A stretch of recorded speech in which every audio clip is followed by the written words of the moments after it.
امریکی صدر نے اگلے 4 ہفتوں تک ایران پر شدید حملے کرنے کی دھمکی دے دی۔ کہا ایران کو انتہائی سخت حملوں کا نشانہ بنائیں گے۔ بالآخر وہ یہ کہنے پر مجبور ہو جائیں گے کہ اب ہم مزید یہ برداشت نہیں کر سکتے۔ وال اسٹریٹ جرنل کے مطابق امریکی صدر نے فوج کو تازہ حملوں کا حکم دے دیا۔ امریکہ اور اسرائیل ایران پر مشترکہ حملے کریں گے۔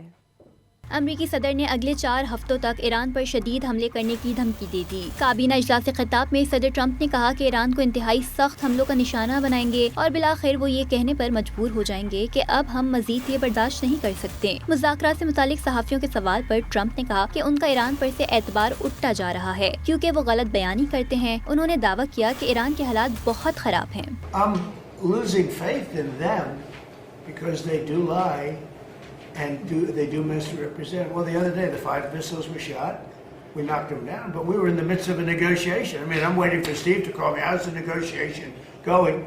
دوسری جانب امریکی اخبار وال اسٹریٹ جرنل کے مطابق صدر ٹرمپ نے فوج کو ایران پر تازہ حملوں کا حکم دے دیا۔ امریکہ اور اسرائیل ایران پر مشترکہ حملے کریں گے۔ رپورٹ کے مطابق یہ حملے اس ویکینڈ پر متوقع ہیں جو کئی روز جاری رہ سکتے ہیں، جن میں ایران کے بجلی گھروں، آئل ریفائنری سمیت توانائی تنصیبات کو نشانہ بنایا جا سکتا ہے، جبکہ ایران نے امریکہ اور اسرائیل کے اہم انفراسٹرکچر پر جوابی حملوں سے خبردار کر دیا۔ خاتم الانبیاء بریگیڈ کے اعلیٰ ترین کمانڈر میجر جنرل علی عبداللہی نے امریکہ اور اسرائیل کو خبردار کرتے ہوئے کہا کہ جارحیت کر کے بھاگنے کا دور ختم ہو چکا۔ انہوں نے کہا کہ غلط اندازے لگا کر کیے جانے والے کسی بھی کارروائی کے نتائج بھگتنا پڑیں گے۔